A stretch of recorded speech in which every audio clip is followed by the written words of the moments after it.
par les acteurs. Et là, j'adresse la parole à Madame la directrice. Donc, on est très heureux quand même d'avoir avec nous Madame la directrice de l'Institut national des actions sociales, Madame Bouchra Toufiq.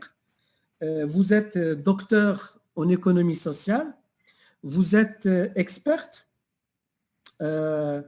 en tout ce qui est développement humain et de genre. Alors, ma question, c'est par rapport à votre profil même, qui est un centre de formation des travailleurs sociaux. Donc, si j'ai bien compris, ma question, un petit aperçu, Madame la directrice, sur la contribution des jeunes travailleurs sociaux lors de cette pandémie Covid-19. Vous avez la parole à Madame Bouchra. Merci beaucoup. Très honorée d'être avec vous et avec les éminents professeurs. J'ai beaucoup appris aussi aujourd'hui avec vous, donc à travers les deux interventions précédentes. Donc, l'Institut national, avant tout, j'aimerais aussi présenter brièvement l'Institut, parce que c'est un institut, l'Institut national de travail social, c'est un institut d'enseignement supérieur, donc qui est sous la tutelle du ministère de la Solidarité, donc du développement social, de l'égalité et de la famille. Donc, on en forme des travailleurs sociaux. Avec la pandémie, bien sûr, tous, donc moi je considère que c'est une opportunité pour nous tous. Donc, il nous a permis de réfléchir sur des nouvelles modalités, peut-être de formation aussi dans un futur proche, parce que vous savez, et peut-être je vais intervenir en arabe comme ça, parce qu'il y a aussi d'autres intervenants qui peuvent nous suivre, et donc on aimerait bien comme ça élargir la discussion. Donc, العامل الاجتماعي والتدخلات الاجتماعية. إذا العمل الاجتماعي كان عنده حتى هو أهمية كبيرة في هذه الأزمة ديال كوفيد 19. يعني كان هناك تدخل صحي ديال وزارة الصحة بالطبع، وزارة الداخلية، يعني مجموعة الوزارات دخلت في الميدان، ولكن كان هناك واحد التدخل كبير ديال العاملين الاجتماعيين.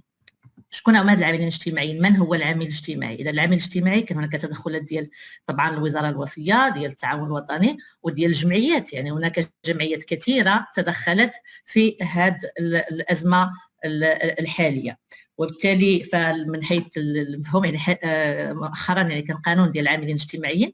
حاليا هناك يعني المهنه العامل الاجتماعي فهي مهنه معترف بها، وبالتالي فهو كل شخص يقوم بصفة مهنية بمساعدة الأفراد أو الجماعات التي تتعذر عليهم المشاركة الكاملة في الحياة الاجتماعية والاقتصادية. يعني عن ماذا نتكلم؟ الأشخاص المسنين، الأشخاص في وضعية إعاقة، SDF، دونك الأشخاص في وضعية شارع. إذا هاد الأشخاص، المرأة في وضعية صعبة، إذا toutes les personnes qui sont en situation de vulnérabilité. Et ces personnes-là، هاد الأشخاص هما أشخاص يعني تعرضون يعني بالنسبه للكوفيد 19 فهم معرضين للمرض، معرضين طبعا بور لا ترانسميسيون يعني ديال المرض، وبالتالي كيطلبوا مجموعه الادوار. هناك دور توعوي اللي هو مهم جدا، هناك دور يعني ديال ميداني، هذه المساعده الطبيه كيفاش غتوصل هاد الاشخاص، كيفاش غيمكننا نتواصلوا معاهم. هناك عمل رقابي، كاينين شكايات، وكاينه هناك مساعده اجتماعيه وخدمه اجتماعيه. إذا شنو هو المشكل اللي كان؟ المشكل اللي كان وهو هذه طبيعة التدخلات الاجتماعية، فهي لأن العاملين الاجتماعيين كيقراو عندنا أو في أماكن أخرى يعني كيقراو بلانترفونسيون سوسيال، لي زوتي إلي براتيك دو لانترفونسيون سوسيال. ألوغ كو مع كوفيد 19 ليس فقط في المغرب ولكن في مجموعة دول العالم يعني كان هناك، إلا بغيت نقول، بعض التعثر، لأن أزمة جديدة. العاملين الاجتماعيين ربما كانوا يعني اون فرونت اوفيس مباشره مع هاد الاشخاص، وبالتالي كاين مرض، كاين خطر، كاين بالتالي يعني الاليات والتدخلات الاجتماعيه ربما خصنا نفكروا فيها باش نطوروها، باش نطوروا الاليات التدخلات الاجتماعيه في هذا، ماشي فقط في الكوفيد ولكن في اي ازمه صحيه. كاين دور الطبيب هو مهم جدا، دور الممرض مهم جدا، ولكن هناك واحد الدور الثالث ديال العامل الاجتماعي اللي ربما خصنا نشتغلوا عليه. غير اتيتر ديكزومبل يعني غير الاس دي اف، فالوزاره الوصيه بشراكه مع التعاون الوطني والجمعيات المتدخله وكذلك وزاره الداخليه تمكنوا من الا بغينا نقولوا من مواكبه 6000 اس دي اف، 6000 شخص في وضعيه شارع اللي تم يعني المواكبه ديالهم في اماكن وفي دون دي سونتر يعني اللي تابعين المجموعه المتدخلين.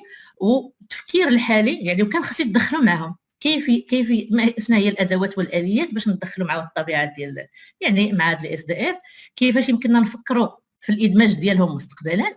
يعني وبالتالي كان واحد الدور مهم جدا للعامل الاجتماعي. ربما غتجي فرصه باش نهضروا على لي بيرسبكتيف، ولكن انا كنظن بان هاد يعني الازمه اللي مرينا بها واللي كان فيها مجموعه ديال، الا بغيت نقول باش ما نطولش في التدخل ديالي، مجموعه ديال البرامج وديال المساعدات الاجتماعيه. كاين جمعيات اللي فكروا في القفه، هل القفه هي الحل او لا؟ كان برامج مثلا غيان كو هاد لي كونتريبيسيون درامي، المساعدات ديال الدوله. كاين الناس اللي ما كيعرفوش يستعملوا لي نوفيل تكنولوجي، وبالتالي ما عرفش يستعمل الانترنت. هي عنده مساعده كيفاش يدخل مثلا يتسجل او كذا.